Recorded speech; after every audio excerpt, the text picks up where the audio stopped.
Hello, everybody, and welcome to USO MVP Champions. My name is Chris Jacobs, and I'm honored to be your host for these special 2 weeks of talking to luminaries from the sports world. Today's guest is a living legend. His victory over the OSU Buckeyes this past January gave the University of Alabama's Crimson Tide their 18th national championship, and for him personally, his 7th national championship, more than any coach ever. Please welcome Alabama Crimson Tide head coach Nick Saban. Thank you, Chris. How you doing, Coach? Doing great. Honored to be here. Appreciate y'all asking me.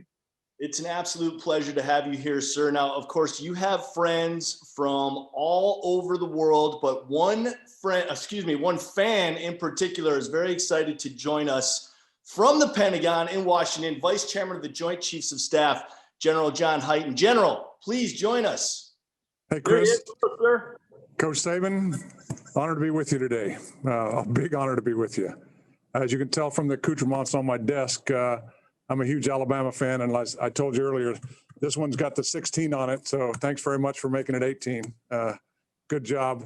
We're all really proud of you. I think we need to send you a new one. I'm good with that, by the way. There may have been an underlying message there. General, you're an Alabama native, aren't you? Yeah, I grew up in Huntsville, Alabama. So you grew up in Alabama, in first grade, you've got to declare. And so I declared for the University of Alabama. And once you declare, it's that way for the rest of your life.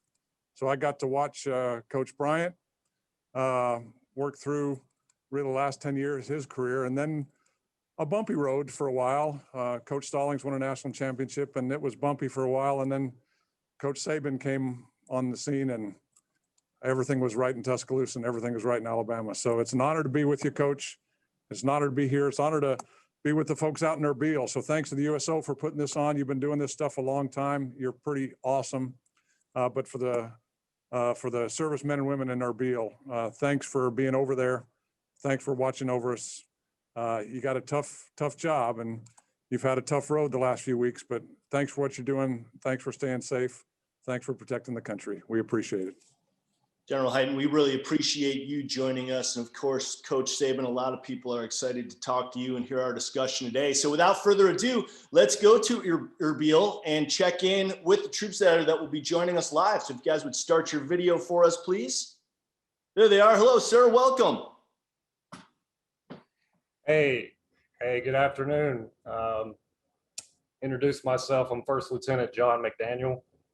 Just want to start off by saying congratulations, Coach Saban, on your latest national championship. Just to introduce myself a little bit and tell you a little bit about my background before I ask my first question. I'm with the 1st of the 173rd Infantry Battalion, Alabama National Guard. I'm actually from a small town near Tuscaloosa called Gordo, Alabama. I actually played in high school with a player that was on one of your first national championship teams, Ben Howell, and we played against big man Michael Williams at Pickens County High School. My dad actually graduated from Pickens County with Michael Williams' dad. Ben Davis, one of your more recent players, he also went to Gordo. He was a little younger than me, but his dad was one of my coaches in high school. Also, University of Alabama alumni, class of 2016. Commissioned from there into the Army. So the university means a lot to me personally, and I grew up around it. So I appreciate everything you've done for the university, and I appreciate you taking the time to be here with us today. An honor for me to be here. And first thing I'd like to do is, and I hope you can sort of pass this along, is tell you how much we appreciate what you all do to, defend our country, to preserve our freedom. I know there's a lot of sacrifices being made, and I know that the men and women that are there certainly are doing everything they can do to help us be safe. And I hope we appreciate that more than you can know what you do for us. And God bless you in your service. I really appreciate it. Thank you, Coach. So just to ask my question, in regards to one thing that you're very well known for is the process, as it's called.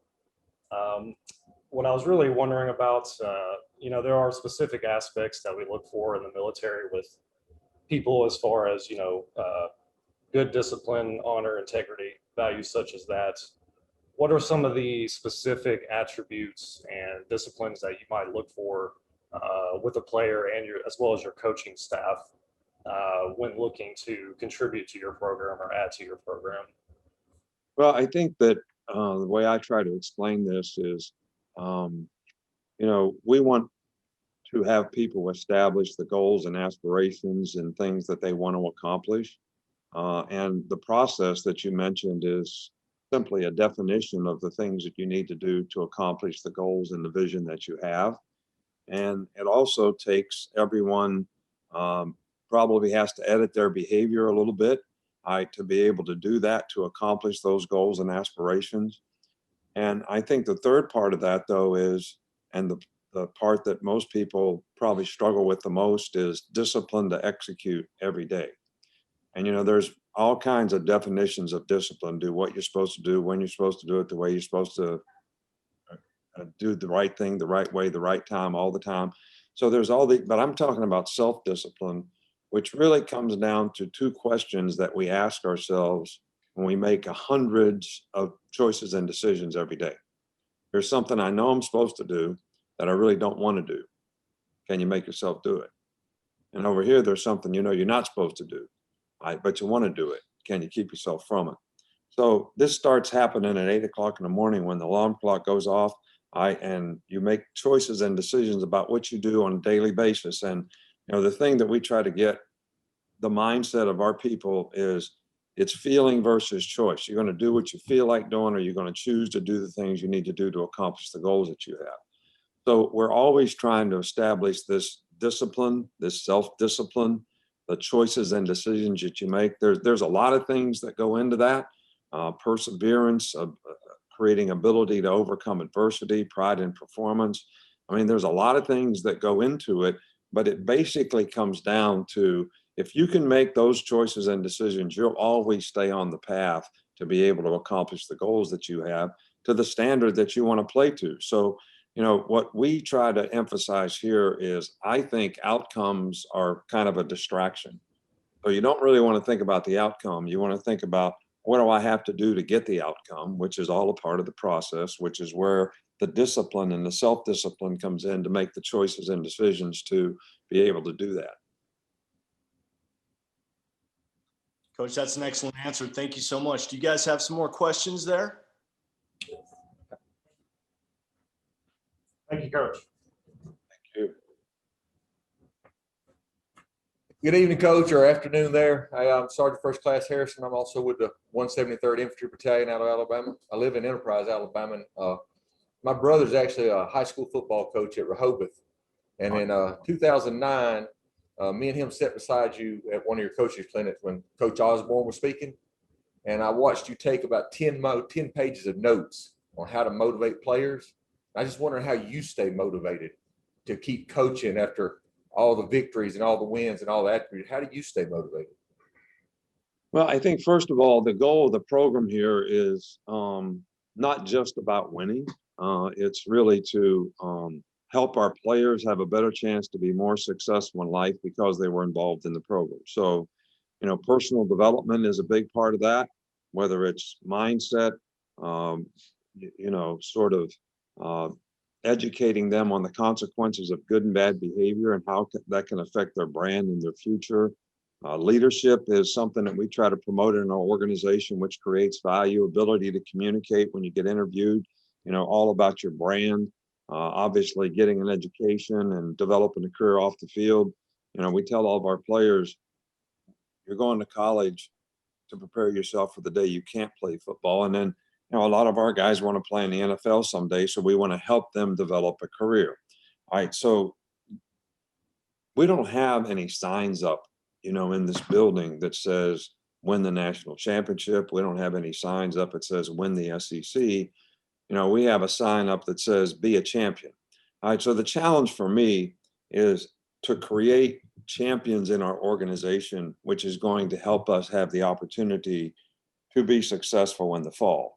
And, we do that by people buying into the principles and values of the organization, respecting and trusting those, and respecting and trusting each other, that everybody is bought into it and positive about their work and how they go about it, teaching the players to be responsible for their own self-determination. Every job that they ever apply for or team that they ever play for, somebody's going to define a standard and an expectation, and they got to be responsible to it and accountable to it. That's a big part of it. Work ethic comes into it, discipline comes into it, perseverance, ability to overcome adversity. So these are all things that sports sort of give you the opportunity to emphasize and create, because most of the time, these guys really love playing. They don't necessarily love going to school. And some of them come from backgrounds where, their behavior needs to be modified to some degree so that they have a chance to be successful, and they kind of understand the culture. So we're trying to develop a culture, and that's the challenge every year. And the way I look at it is, as soon as the game's over from last year, it's a new team. It's like taking a new job. It's like starting all over. 25% of the guys are going to leave. Some of the best players are going to leave. Some of the best leaders on your team are going to leave. So how do you start now developing, for the future? Because people need to understand, and this is not human nature, that success is, it's not a continuum. It's momentary. And then you got to focus on the next thing. So what's next is what, we kind of use around here. Because all we created is a target on our back because we won and we were successful. So now everybody's going to play their best game against us next year. So we need to be able to stay focused on the things that we need to do to continue to have success, and not, human nature is to be comfortable, is to survive, is to be average. So, as soon as I accomplish a certain amount, that I get that satisfaction, we reinforce that in everything we do. You sell so many cars this month, you get to go to Aruba for a week on vacation. That's not how you operate if you want to have a championship organization. You want people to get positive reinforcement for the work that they've done, but you also want them to understand the challenges that come in the future, and how they need to continue to do the things that they've done even better, probably, and in an improved environment based on strengths, weaknesses, and things that we can improve, so that we'll be better next year, or try to get everybody in our organization to be the best version of themselves so that they can be as successful as possible. And then the wins and losses kind of come with all that. And I know the expectations from fans are all about winning championships, but internally, we're trying to get everybody to be the best version of themselves, and hopefully that'll take us someplace where we have a chance to be successful. Well, thank you, Coach. And my family is watching back home, so I'd like to give a shout out to them and tell my mother happy birthday. It's her 75th birthday. So happy birthday, Mama. That's wonderful. Happy birthday to her, and thank you for your question. I believe we have a couple more there in Iraq.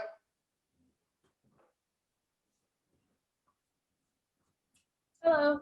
Hi. I'm Specialist Wright from Huntsville, Alabama. I'm with ICO 199 out of Enterprise, Alabama. My question to you, Mr. Saban, is, out of all of the places you've coached besides Alabama, what is your favorite and why? First of all, you put me on the spot there. Some of the places I coached are kind of our opponents now. So I certainly wouldn't say that I like them better than us.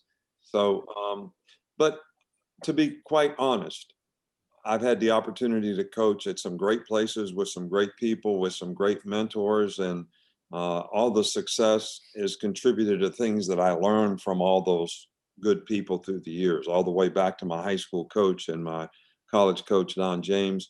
They kind of set the foundation for, how I believe as a person as well as a professional.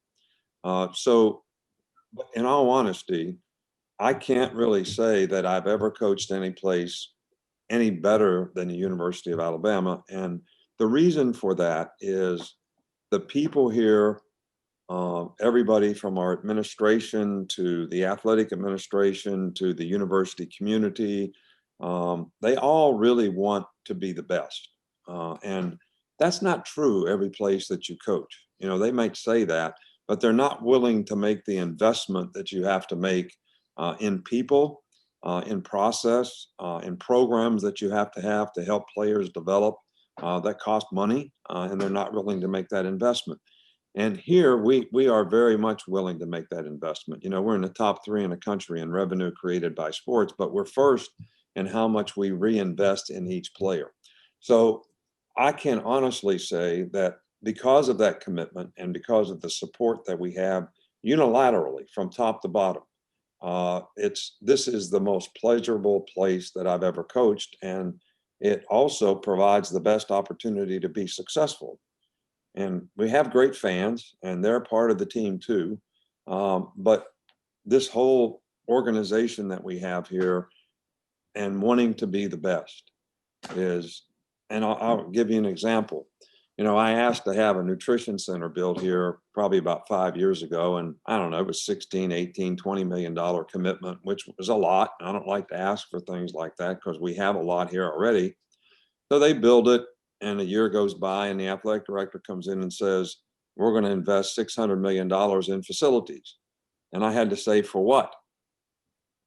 So they were trying to make things better, even beyond what my vision was of what we needed to be, to have to be successful. So I've never coached any other place that had that kind of commitment to excellence. So it would be hard for me not to really show my admiration for the commitment that the university and the university community and the people who work here who support the program have done to help us be successful, because it is a team. It really is. That you can't do this alone. It's not done because of me and all that. It's really a total team effort. All right, thank you, Mr. Saban.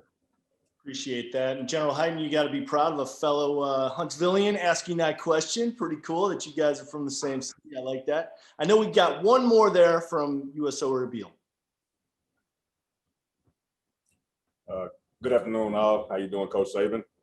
Great, thank you.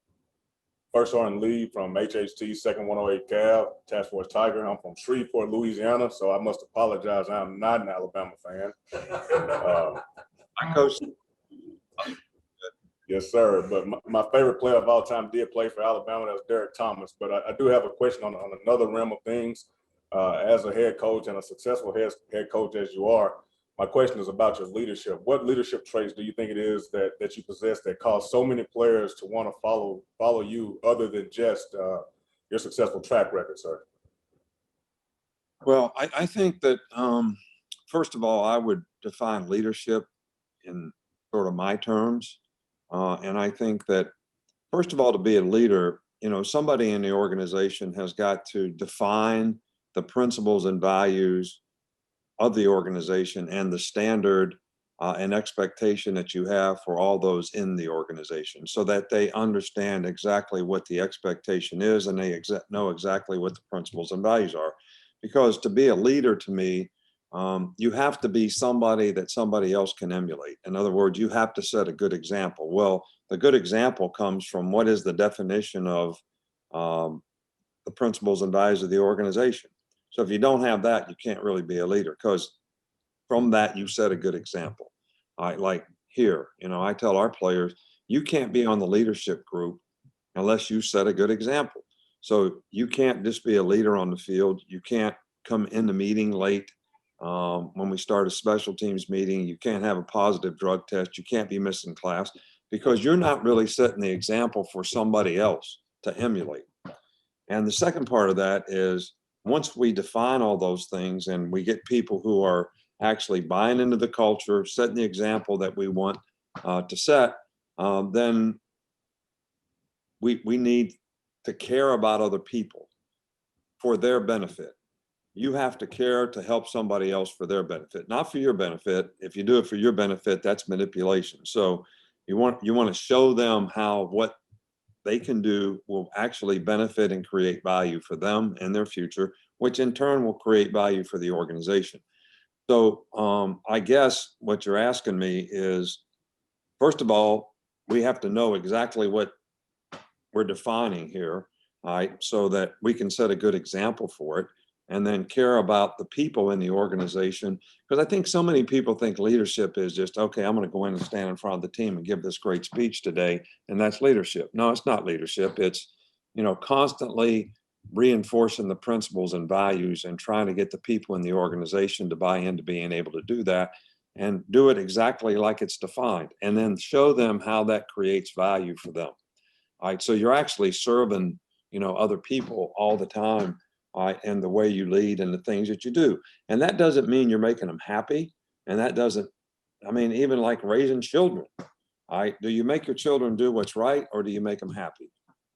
All right, no disrespect to Miss Terry. I love her. We've been married together for 49 years, but she always tried to make our kids happy. I always tried to make them do right. There's a difference in that. All right, so you're asking people to do things they really don't want to do, but I think you always need to show them how it benefits them. Not just because I don't ever say to a player, you can't be on the team at the University of Alabama if you're going to act that way. I would say to the guy, acting that way creates this consequence. Acting this way will create value for your future. All right, so if you make it about them, because I think leadership comes in the power of one.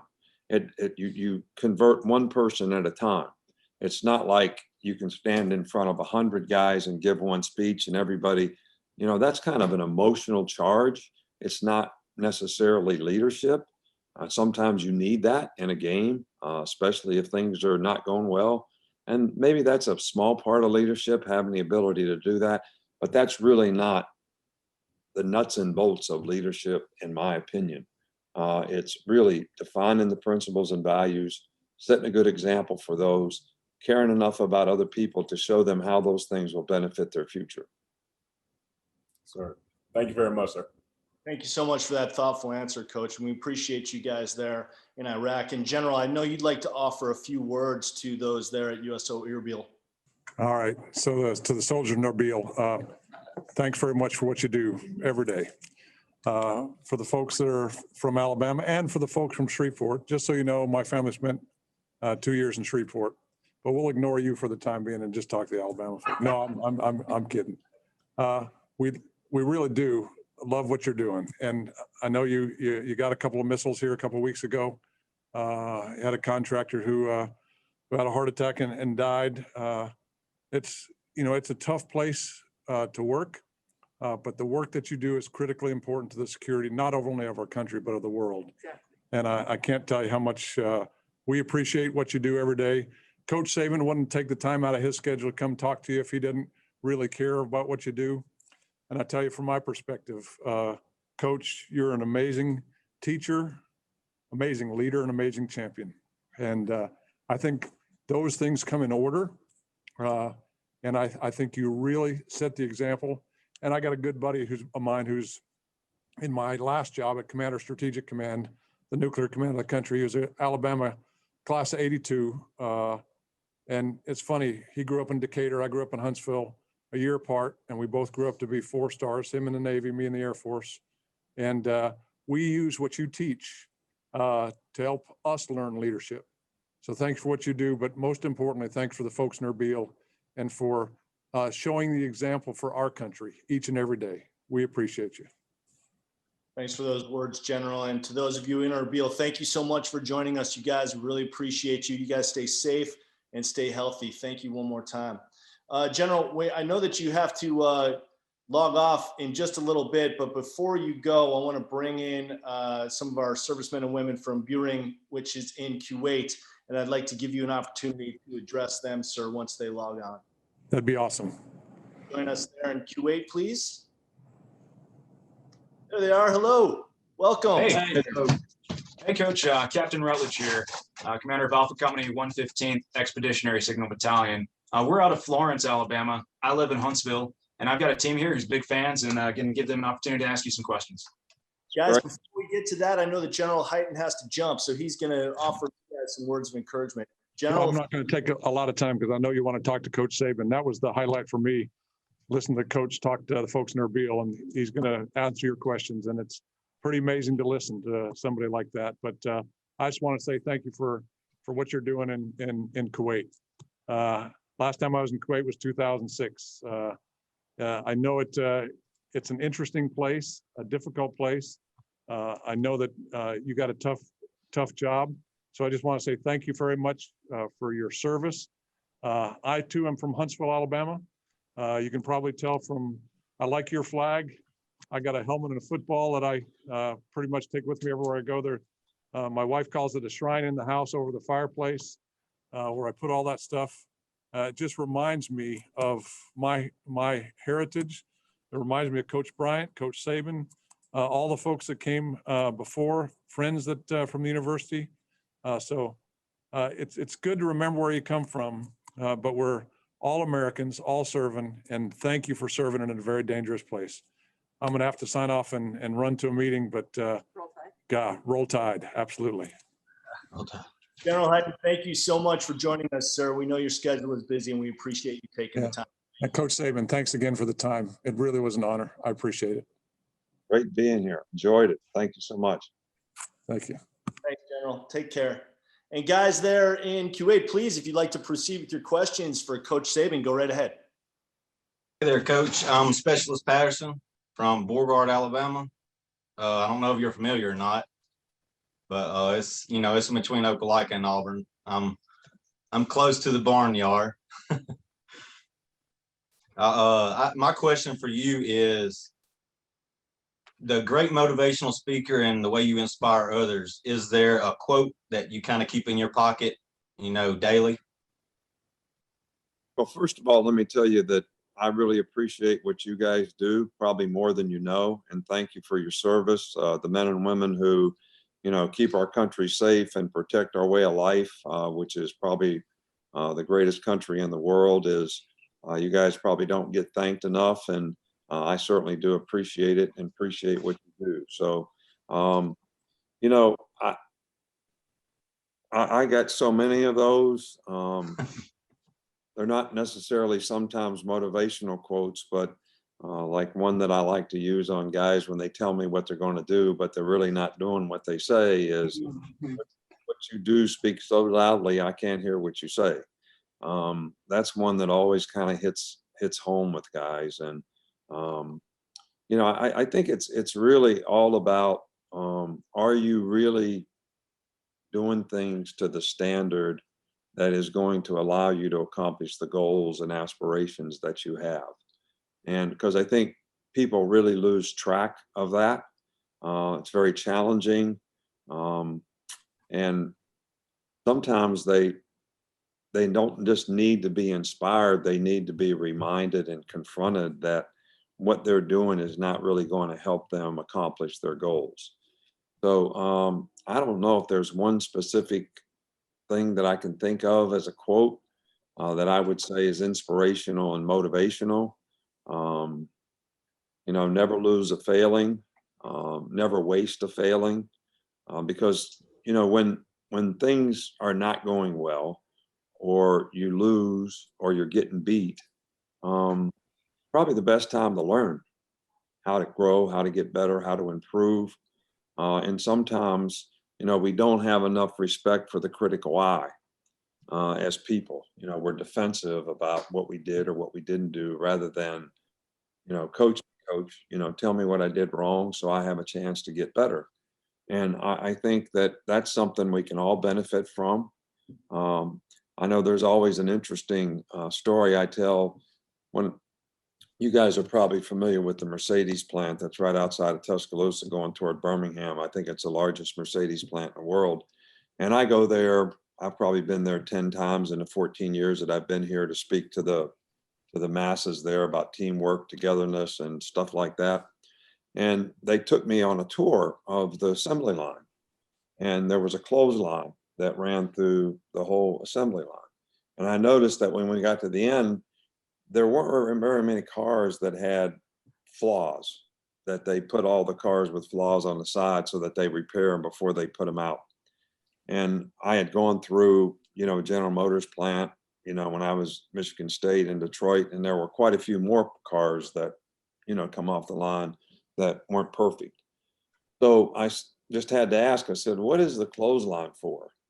And the guy said, well, if you're working on something on this assembly line and it doesn't fit exactly correct, I don't care if you're putting a mirror on, putting a seat cover on, whatever it is, we want you to pull the cord, stop the assembly line so we can fix and re-engineer that part so that we won't mass produce something that's flawed. And I said, oh, that's a great thing. That's a great concept. It obviously has helped your quality control and how you get, the cars come out and all that. What's the biggest issue?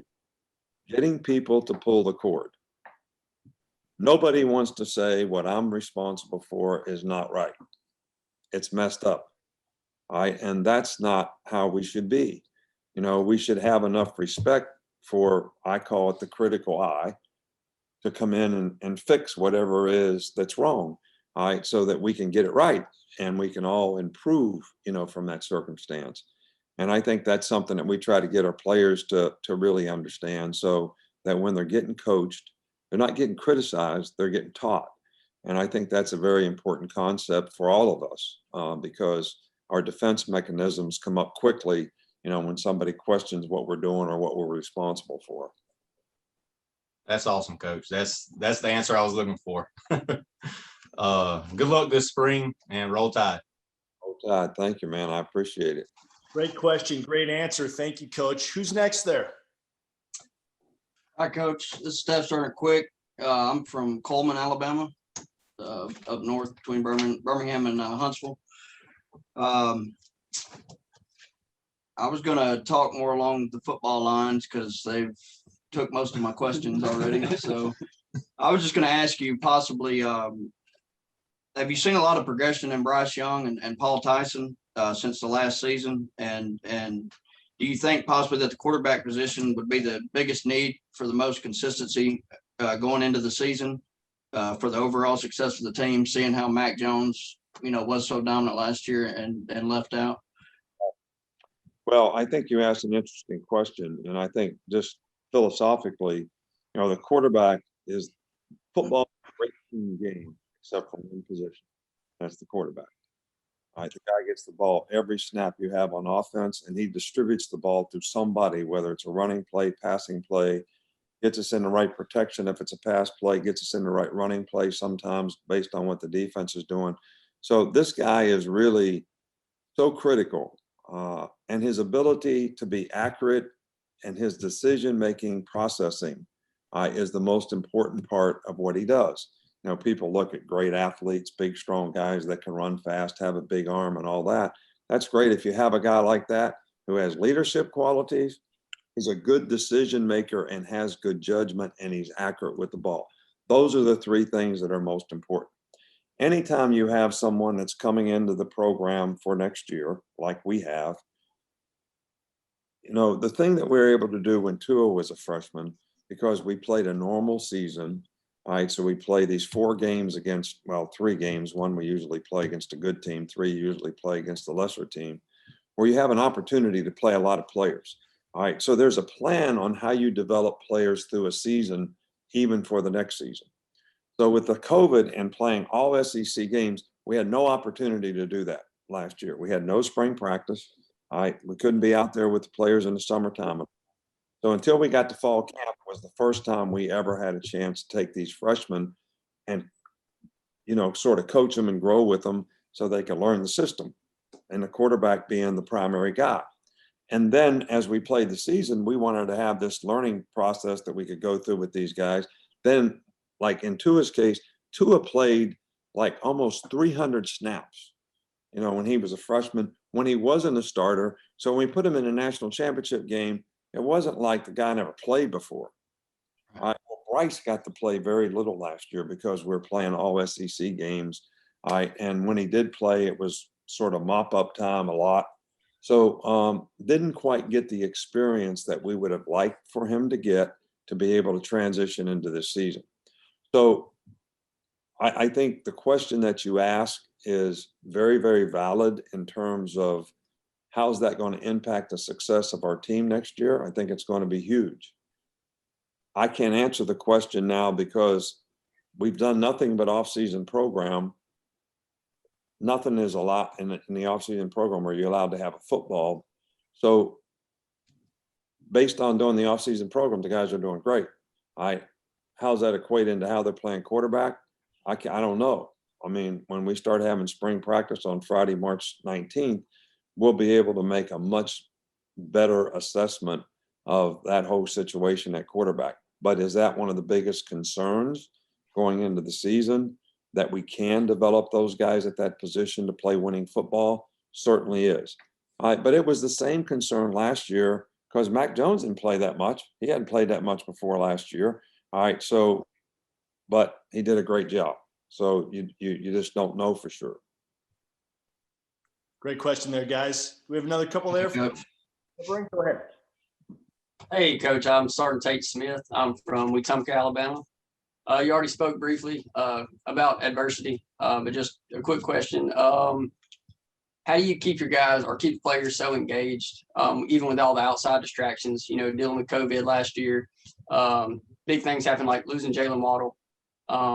Is that player driven, staff driven, community driven? How do you guys manage to keep these guys engaged? Well, the number one thing I do with players is like I told them when COVID hit and they shut down everything on March 13th last year. And I said, look, there's going to be a lot of disruptions. Whoever manages this situation the best is going to come out on top in the fall. So it's like the dinosaur. You adapt or you die. That's what I tell the players all the time. All right. So either can adjust to whatever life brings you. You got to play in the rain, mud, flood, or blood. That's what I use a lot. In terms of you got to be able to execute no matter what the situation is. And a lot of things you can't control. All right. So we don't control COVID. All right. So here's what we have to do to get the most out of what we do. We gave everybody a scale so we can monitor their weight. And then we did Zooms with them, just about every day. All right, from March until they got back here in the summertime. And we still had to Zoom in the summertime because we weren't allowed to meet with them. So we did the best we could with what we had, played the hand that we were dealt. All right. And I think the team managed that really well. And because it was managed well, it actually made our team closer. Our players told me in the fall that having to go through this made us closer. All right, we spent more time on Zoom. We had better relationships. We actually had something taken away from us that we took for granted, all right, which was being able to play football. We took that for granted. And all of a sudden it was taken away from us. So when we came back, all right, we actually respected it more and appreciated it more. So all these things, I think, contributed to our team being closer, having better leadership. And we ended up having one of the best teams we've ever had, not necessarily from a talent standpoint, but from a leadership, everybody buying in, everybody doing what they were supposed to do. I mean, it was pretty phenomenal to have a group of guys like that, to be honest with you. And, we've won other championships where, those things were pretty good, but not as good as they were with this group. And I'm not sure COVID didn't contribute to that. But look, you can never be successful as a competitor, to answer the other part of your question, if you can't overcome adversity. Because that's what makes you a great competitor. The ability to have the mental toughness to be able to stay focused and continue forward even when things are not going your way. I mean, that's you can't. That's what makes you a great competitor, having the chance, to do that. And look, there's nothing that I respect more than a competitor. I mean, when my daughter was at home and she was 16 years old, and the boys used to come and knock on the door to go out on a date, they used to run, all right, so that I wouldn't answer the door. All right, because if I answered the door, when I opened the door, I didn't ask the boy what his name was or anything. I'd say, "What do you play?" And it just freeze, man. It would just blow their mind. Screaming at me for doing it, but that's what I did because I want to know if the guy was a competitor. That's a great story. Guys, we got time for one more question there. Hey, Coach. Sergeant Joey Montgomery from Noble Springs, Alabama. You might touch a little bit on it a while ago, but who's your number one person that you looked up to that has made you the leader and the person that you are today? I have had a lot of good mentors. I learned a lot from Bill Belichick. But there's a guy that Dr. Rosen, who he's like the head of clinical psychiatry at Michigan State.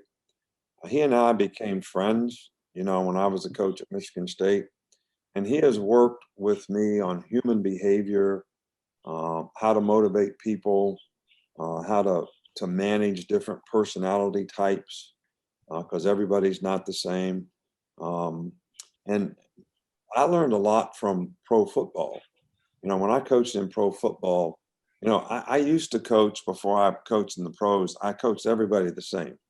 All right, so I was always a defensive back coach. So whoever could backpedal like I wanted to backpedal, whoever had the psychological disposition and the emotional stability that I liked, those are all the guys that got to play.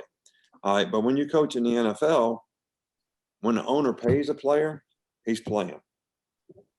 So if the guy can backpedal like you coach or not, you better figure out how to coach him, because he's going to play. The owner's saying, I gave this guy a $10 million signing bonus. To him, I just paid him in advance.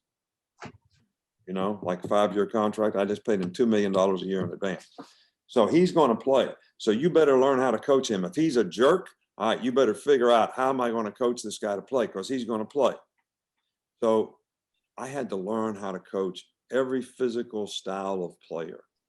Long guys with long arms that weren't quick, that weren't fast, short guys that were quick-footed, all right, then guys that had various personalities, all right, to try to get to and motivate so that you could bring the best out of them.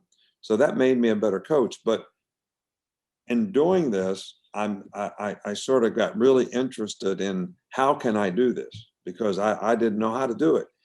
So for the last 25 years, Dr. Rosen, who's like a human behavior expert, has helped me, teach me how to sort of adjust and adapt my strategy of teaching and coaching to fit the personality types of the people in the organization without ever compromising the principles and values. So that's probably been as beneficial to me as anything. And I know somebody would think that I would say some coach somewhere. I've learned a lot from a lot of coaches, and I've had a lot of great mentors. And I've learned how to do things and how not to do things from everybody that I work for. You guys probably don't remember, you're too young, but Jerry Glanville was coach of the Houston Oilers in '88 and '89. I mean, he used to wear, black all the time, had a black motorcycle, had a black 50 Mercury, left dead people at games when we went there. I mean, left 4 tickets for DB Cooper when we played the Seattle Seahawks, and there were 4 FBI agents there to see if anybody came pick up tickets. You don't see me doing that. I don't have a black motorcycle. Coach Glanville was quite the character. That's a great story, Coach. That's awesome. Hey, we want to thank you guys so much there in Kuwait at Camp Buring. Thank you so much for your participation today, and thank you for your service. Stay safe and stay healthy, guys. Thanks for joining us, Coach Saban, right here. Thank you so much. I'd like to reiterate that, thank you so much. Yeah, Coach, I'd like to give you just a few minutes to offer some words of encouragement and support to our servicemen and women who are joining us here.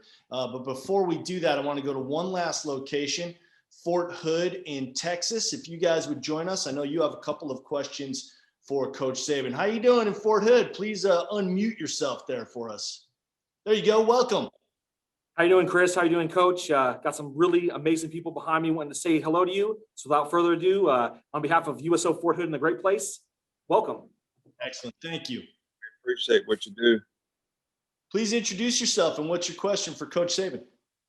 My name is Staff Sergeant Christina Soroka. I'm originally from Enterprise, Alabama. And I guess given what number we are in the lineup here for question asking, a lot of mine were already taken. So I'm going to give you a little bit of a softball. When I'm up and getting ready in the morning, I like to listen to music to kind of like get me in the zone. I want to know what Coach Saban listens to get in the zone.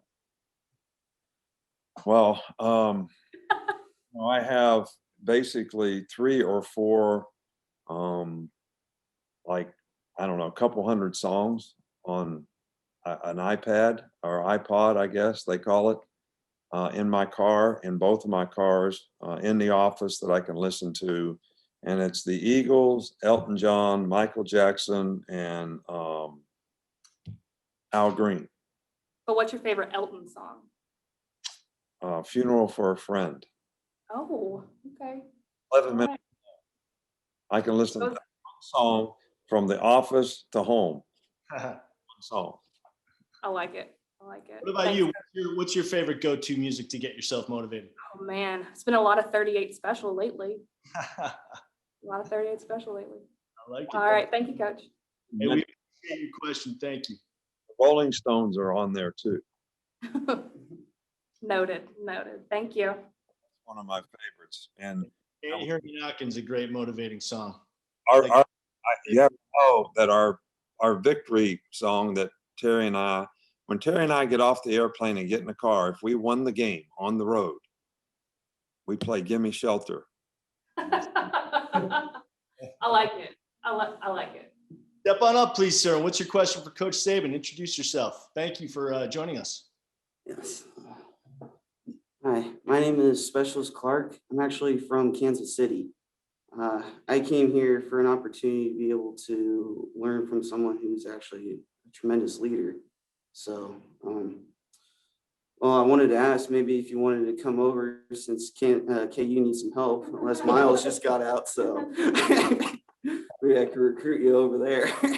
But I just, most like she said, most of the questions already been taken, and being able to learn from you of how much of a leader you are, it's tremendous for me as an opportunity because I'm recently just got into the Army and learning how to become a leader. And so all this, everything that you talked about has been quite inspirational, actually. And so really one of the greatest things that you just said was about the behavioral psychologist that you talked to. It was one of your greatest inspirations. Actually, I just graduated with a psych degree. And so I was wanting to ask, for those players, you talked about earlier how you try to change your psychology to every individual player.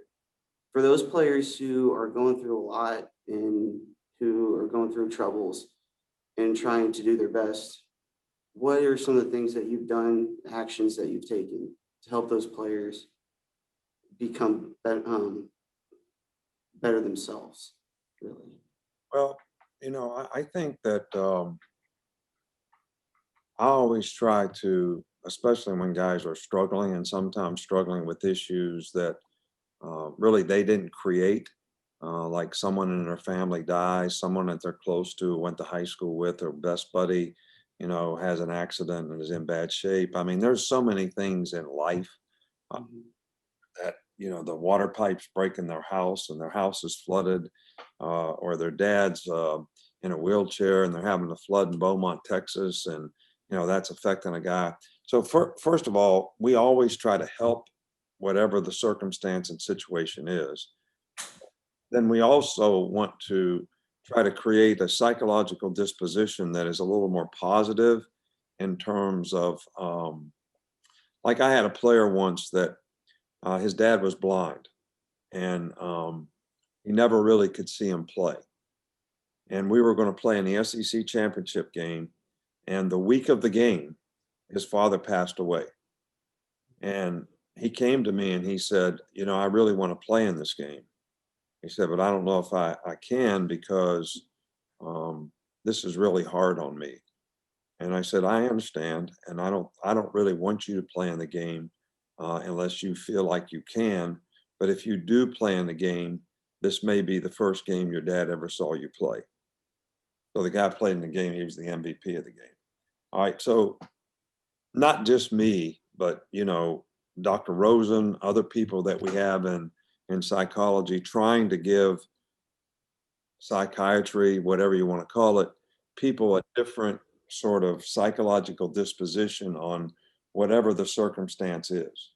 Because some things you can't control. And I think too many times, we worry about things that we can't control.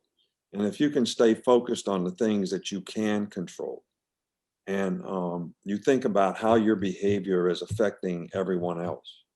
You know, another good example is, you know, when my dad passed away, I was in my first year of graduate school. So I'm crushed. I mean, he was the man. All right. He was a coach. He had everybody doing what he wanted. He was in business. He was, you know, very successful in his own way. The priest used to come and talk to him on Monday morning. I mean, he was like very, very well respected in the community for all the things that he did, and was my number one deal. So I'm like, I'm crushed by this, you know. So, but when I got home, you know, I got a mom, she's got 3 sisters. My dad had 3 sisters. My grandma was still living. His mother was still living. It took me about 5 minutes to figure out, I need to be supporting and helping these people. I need to take the bull by the horns and quit feeling sorry for myself and help some other people. All right. So sometimes having somebody help you figure that out can be very beneficial. So all of a sudden, you know, you think you're actually helping someone rather than feeling sorry for yourself. So there's a lot of ways that you go about it, but I think they're all trying to create a more positive psychological disposition in what is a very negative situation most of the time. Coach, that's a great answer. Thank you so much. And thank you for your question, specialist. Thanks for participating today. We really appreciate you. Coach, there's people joining us from all over the country, in fact, all over the world. It's been a great conversation. And before we wrap up, I'd like to give you an opportunity to offer some words of encouragement and support to our servicemen and women. Well, you know, first of all, I would say that how much we appreciate, which I've said several times before, what you do, how you serve our country, how you preserve, you know, our safety, our way of life, which is, you know, probably the greatest country in the world to have the opportunity to live in.